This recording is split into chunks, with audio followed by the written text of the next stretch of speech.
Hey guys, Matt with LFT Research. Today we're going to take a look at this DB9 pistol. It's a small single stack handgun, and this is basically what you get.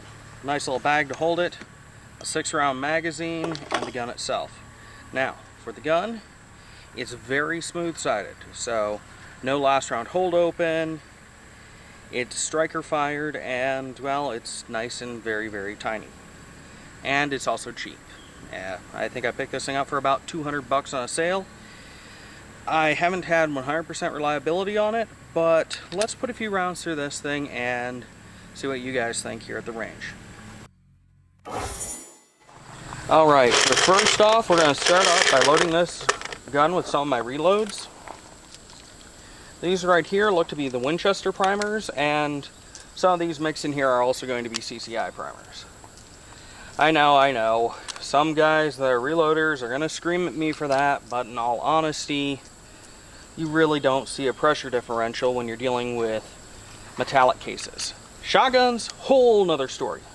But for this, let's just put a few rounds through it and see how she does with this ammo.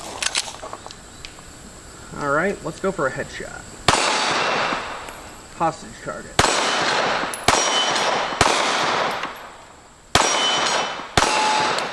Alright. Last shot was into the main body, but... Alright, we're going to run some American Eagle 9mm. This is just some 115 grain, I believe. Yeah, 115 grain. And that's all the factory ammo we're going to test today is all going to be 115 grainers. We've got some Fiocchi, some Winchester, some Remington, and then, of course, the American Eagle we're going to test out right now. Sadly, I couldn't get this thing to fail for you on camera. I can get it to fail off camera, just not on camera, apparently. So, we'll go through 6 rounds of American Eagle here.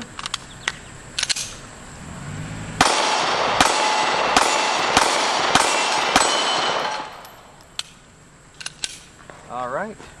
Function the American Eagle flawlessly. Now, I haven't had it fail on American Eagle, but it has failed on some of the Fiocchi, which is really super unfortunate, but there's not much we can do about that. So, onto the Fiocchi now. Now, if you're planning to take a carry gun class and shoot a couple hundred rounds through it, personally, I would not suggest this gun. Being so thin and narrow, it makes it beautifully easy to conceal carry. Putting a bunch of rounds through it, not the most pleasant experience, but that goes the same for any tiny gun.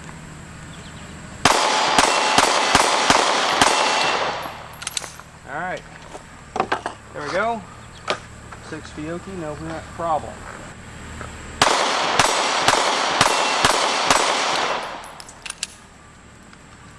There we go, we ran through the Remingtons, no problem. So, take this thing down, it's nice and simple, it's a lot like a Glock. So you're just going to put a little rearward pressure on it, and then down, and then you're going to have to pull the trigger for the slide to come forward and off. You'll see right here is the striker, and then right there is your plunger that must be activated in order for the firing pin to go through. So that's going to activate with that nodule right there going forward. It's going to push this up, allowing the gun to safely not drop when fired. Or at least that's the theory. Wish somebody had told Sig that theory. Right now I'm loading up a couple of Winchesters here, and we'll get this gun put back together real quick and put a few more rounds through it. And if you're wondering, yes, this slide is very hot. That's what I get for running so much through it. You know, making sure this thing works. I was really hoping to get it to fail on camera for you. Who knows, maybe we can make it.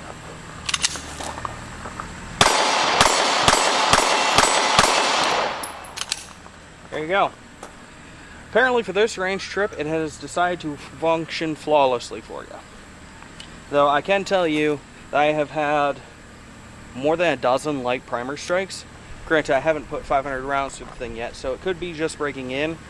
So if you're going to carry one of these, test it with your carry ammo. Definitely test this with your carry ammo, because this is probably the first gun I've actually seen light strikes on. And once the striker is gone, like you saw there, you have to get the slide racked again to re-engage it. I mean, sure, you can partially go but you gotta go about that far back in order for it to re-engage. So, not the best, not the worst, but for a $200 gun, kind of awesome.